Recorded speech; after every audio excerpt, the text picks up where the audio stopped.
Multi speciality হাসপাতাল।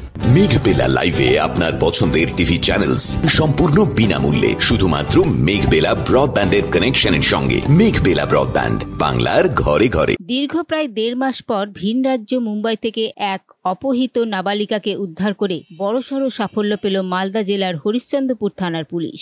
এই ঘটনায় মূল অভিযুক্ত যুবককে গ্রেপ্তার করা হয়েছে। নাবালিকার পরিবার সূত্রে জানা গিয়েছে, হরিশ্চন্দ্রপুরের ইশাদপুর গ্রামের বাসিন্দা ওই নাবালিকা 1.5 মাস আগে নিখোঁজ হয়ে যায়।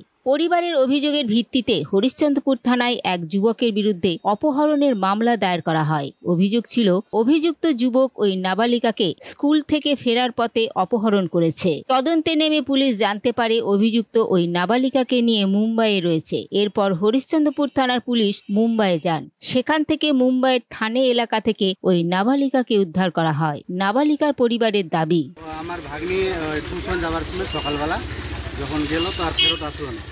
আমরা রিপোর্ট করলাম, জানলাম মানুষের কাছে যে আপনার ভাগ্নিকে ওই ফান্ডাজন পুলিয়ে লেগেছে। আমরা পুলিশকে জানালাম।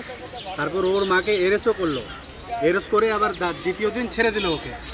আর আমার ভাগ্নি আমি ফেরোতে পারলাম না। যখন আমি হাইকোর্ট করলাম তখন পুলিশ আমার ভাগ্নিকে আজকে এনে দিল 1-1.5 মাসের পর। আচ্ছা, কোথায় ছিল? 1.5 মাস মুম্বাই ছিল। মুম্বাইতে ছিল? হ্যাঁ। মুম্বাই থেকে নিয়ে আসলো পুলিশ? মুম্বাই থেকে নিয়ে আসলো।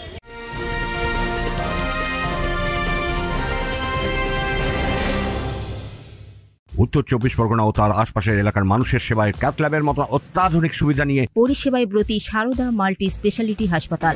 একই ছাদের তলায় মানুষ সাধারণ চিকিৎসা থেকে শুরু করে 24 ঘন্টা cath lab, MRI, CT scan, এনআইসিইউর মতো সুবিধা এবার থেকে পেয়ে যাবেন সারদা মাল্টি স্পেশালিটি হাসপাতালে। প্রয়োজনে যোগাযোগ করুন 033-2592-0730, 2593-0730, 2593-3562 ও 9331275635 নম্বরে। আমাদের ঠিকানা royal park, Kalyani expressway, Barrackpore, Kolkata 7,01,21। Sarada multi speciality হাসপাতাল, পরিষেবাই হোক আমাদের মূল লক্ষ্য। আমার মনে হচ্ছে তো বিক্রি করার জন্য নিয়ে গেছিল।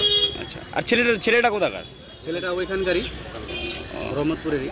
বলতো ওর ছেলে ভালো না, ওদের কোর্ট কেস অনেক আছে, কেস ওদের। ছেলেটা কি করে এরকম?